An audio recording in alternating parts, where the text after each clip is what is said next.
Hello everyone, my name's Zenitsu, and I'm back with another Digimon deck profile video. So today I'm going to be taking a look at BT15, and BT15 offers us lots of new and powerful tools to be able to build and iterate on some new and existing decks. And today's deck I'm going to be taking a look at is going to be the latest iteration to the Jellymon deck.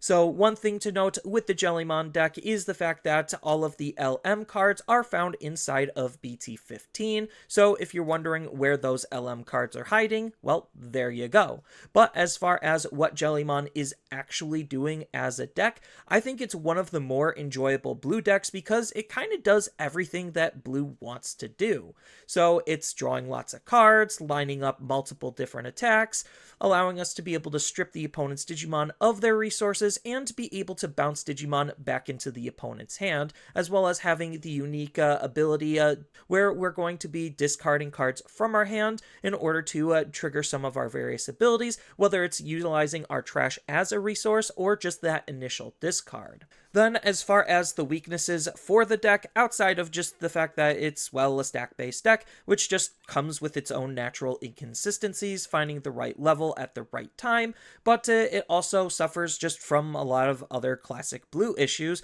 where it doesn't have a whole lot of ways to naturally increase its own DP, so you're going to be weak against large bodies, especially large bodies that can block and redirect your attack. That's why we're also super reliant on the jamming ability is to make our attack safe when it's swinging into security so our Digimon doesn't get deleted. Then because we're relying a little bit too much on the jamming ability to make our swings as safe as possible, no matter how we're going to be incorporating jamming without the Bukamon egg, it's always going to hurt the deck's overall consistency because the deck also wants to utilize lots of Jellymon texted cards, so that way we could use it as a resource to try to fill up our trash with a whole bunch of them and be able to utilize them for our various different abilities to put them back onto the bottom of our deck eventually. The deck does have some ways to be able to circumvent the lack of jamming, but I usually like having jamming in, and we do have a whole bunch of different ways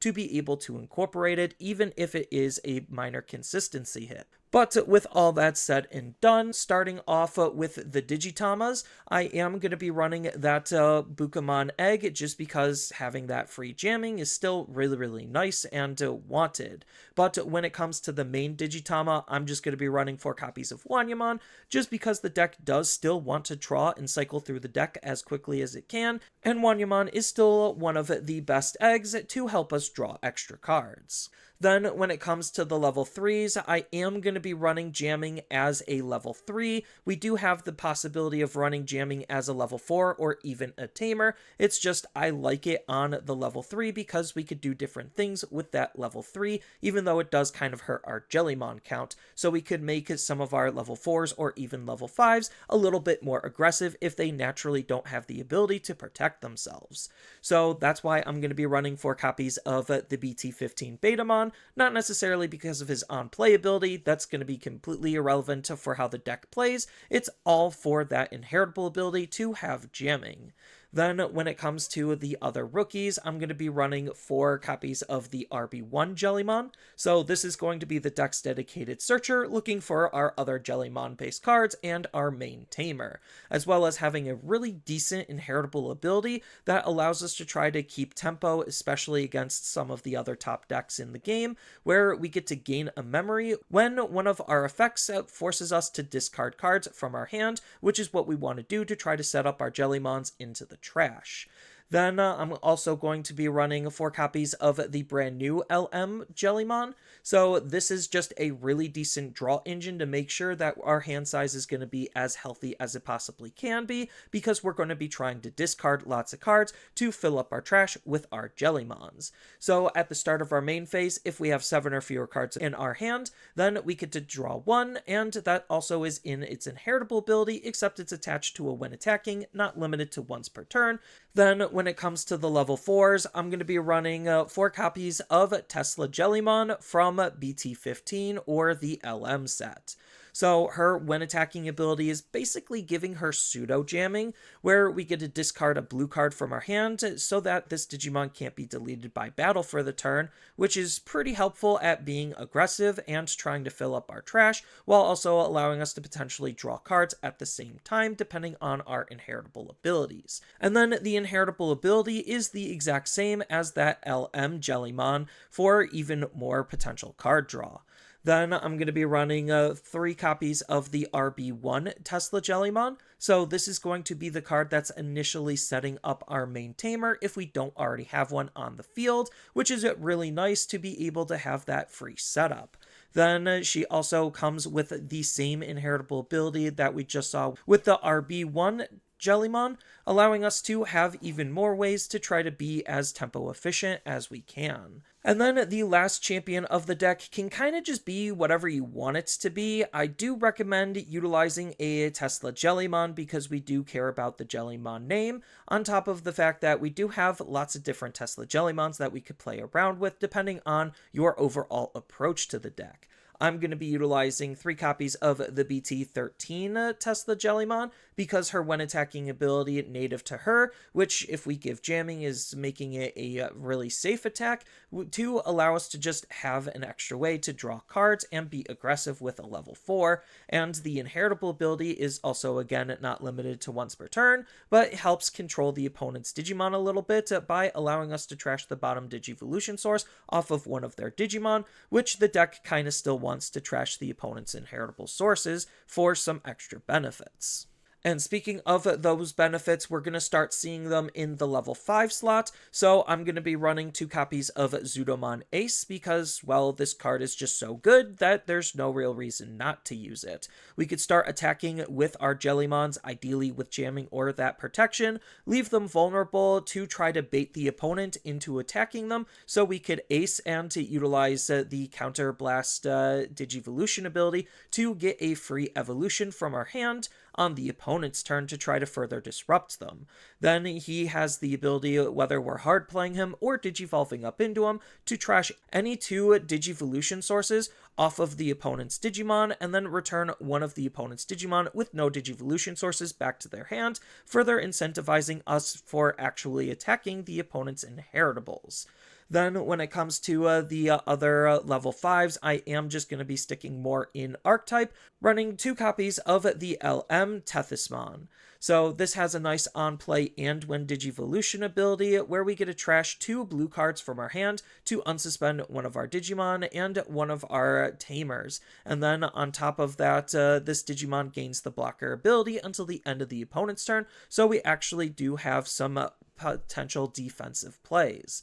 And her inheritable ability is part of the reason why we're trashing and wanting to trash cards from our hand, because during all turns once per turn, when a card with Jellymon in its text is trashed from our hand, we get to unsuspend this Digimon, so we could use it offensively or defensively. But the main level 5 of the deck is going to be 4 copies of the RB1 Tethysmon. So RB1 Tethysmon is kind of just that all-encompassing card doing everything that the deck wants to do in terms of helping us set up our overall game plan. So her when Digivolving ability lets us discard 2 blue cards from our hand, which we already want to do to try to fill up our trash with our Jellymons, and then for each one we discarded, we get to trash any 1 card underneath one of the opponent's Digimon or Tamers, which is really important at not only just being able to pick the opponent's inheritables apart off of their Digimon, but off of their Tamers as well, in case they are trying to utilize their Tamers with sticking Digimon cards underneath them. Then, until the end of the opponent's turn, one of their Digimon or Tamers without any sources can't suspend, limiting its overall usage. Then she even comes with a really powerful end of attack inheritable ability that triggers once per turn, where we get to return 3 cards with Jellymon in their text from our trash to the bottom of the deck and unsuspend this Digimon, allowing our Digimon to be as aggressive as we can possibly make them, as long as we have enough Jellymons in our trash set up for it.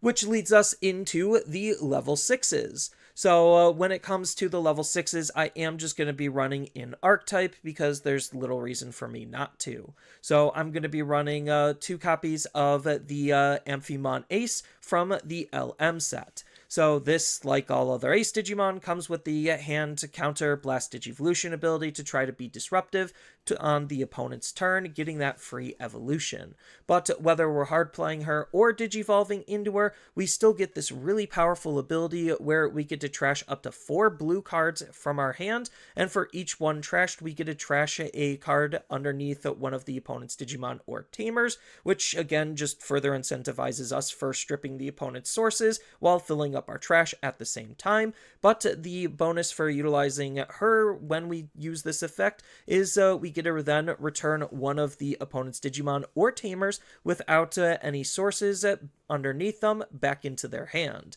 So we get to have the potential option to either bounce their Tamer or their Digimon, which is really, really strong at being able to be disruptive towards the opponent and to accelerate our overall game plan. Then she has a nice, really aggressive ability for when she's attacking, not limited to once per turn, where we get to return 3 cards with Jellymon in their text from our trash to the bottom of the deck, and this Digimon gains security attack +1 for the turn, which pairs really nicely, obviously, with jamming, so that way we could get multiple checks that are really safe. But as far as the main level 6 for the deck, that's going to be going to the RB1 Amphimon. So the RB1 Amphimon is still just a really solid card, having a nice when digivolving and when attacking ability, not limited to once per turn, so you could potentially trigger this multiple times in a single turn, where we get to trash up to 2 blue cards from our hand, and then for each one that we trashed, we get to trash any card underneath one of the opponent's Digimon or Tamers, again, more source stripping goodness,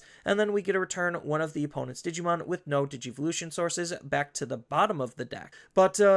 what she's also doing on her secondary ability is pretty decent, allowing us to actually have some way to be able to protect her, where during all turns, once per turn, when one of our blue Digimon would be deleted, doesn't specify by battle or by card effect, then we get to return 3 cards with Jellymon in their text from our trash to the bottom of the deck in any order to prevent the deletion. So she kind of has this built-in jamming ability, but obviously we want to try to use this ability when the opponent's trying to delete our Digimon, so we have a way to be able to keep it around and not necessarily need to utilize this ability to act like pseudo jamming.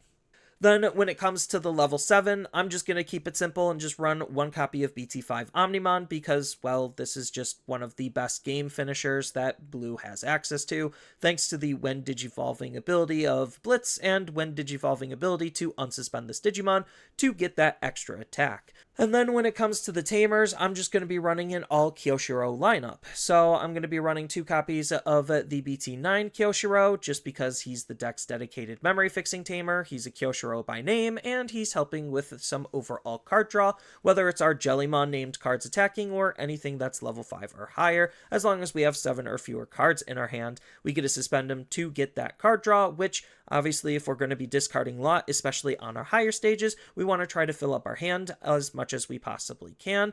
And then I'm going to be running 4 copies of the RB1 Kyoshiro as the main tamer of the deck. But what this card is doing for the deck is similar to what the BT9 Kyoshiro is doing, where we get to try to use him for some extra card draw. The condition's a little bit different because it's during all turns when a Digimon with Jellymon in its text or an opponent's level 5 or higher Digimon attacks, and we have 7 or fewer cards in our hand. That's how we're suspending him to draw a card. So it has more possible ways for us to draw cards, which is really nice. Then on top of that, it also has a nice secondary ability to help us gain some extra memory, where when this tamer becomes unsuspended, gain a memory. So most of the time we're trying to get him suspended during our turn or get him suspended during the opponent's turn, so that way when it comes around to our turn, we get to unsuspend him during our unsuspend phase or unsuspend him with some of our abilities and gain that extra memory that way. And then, speaking of extra ways to gain memory, I'm going to be keeping my option lineup relatively safe, and I would like to run some hard removal cards, but unfortunately there's no real deck space for it. So I'm just going to be running 2 copies of Blue Memory Boost, because this is just one of the staples of the game at this point, where it's just a good consistency tool, and setting up that delay ability to gain 2 memory later just helps with our overall combo plays to be possible in the first place. And that's why I'm also going to be running 4 copies abilities of mental training, just because it's doing some very similar things to memory boost, just a couple of trade-offs. So for the lower cost, we do get to search less cards, but be able to hit more potential targets because of the different card types that we're able to take. Then the delay ability is just helping speed up evolution instead of just gain a net 2 memory, which again just helps with our overall combo plays. And then the last option of the deck is going to be 1 copy of Ice Wall because, well, this could just be anything you want, and we have the deck space for it, so might as well run an Ice Wall to try to stall out the opponent, because all of their Digimon are going to gain an ability to lose 2 memory when they attack until the end of their turn, buying us that extra turn, which could help lead us to winning the game. Then its security ability is just helping with some extra memory gain to try to anti-tempo the opponent. And that's kind of it for my interpretation of Jellymon. There is just a whole bunch of different ways that you could approach building the deck, depending on what abilities you're trying to focus on and how you're going to be incorporating jamming, if you're going to be incorporating jamming at all. Then when it comes to just some of the other useful cards to think of, we do just have lots of different Jellymon-based synergy cards. We have other source stripping synergy cards. We have just blue removal, blue card draw, a whole bunch of other blue generic tech cards, all to try to help round out what the deck is capable of. And then when it comes to some other future potential upgrades, unfortunately, we're not really looking at any direct support. We're just looking at what's good in blue that is indirect support. And I think in EX6, the Biomon having the inheritable ability of jamming, but also having the native ability of blocker, is just a better card to use than Betamon, if you even want to run this type of card at all.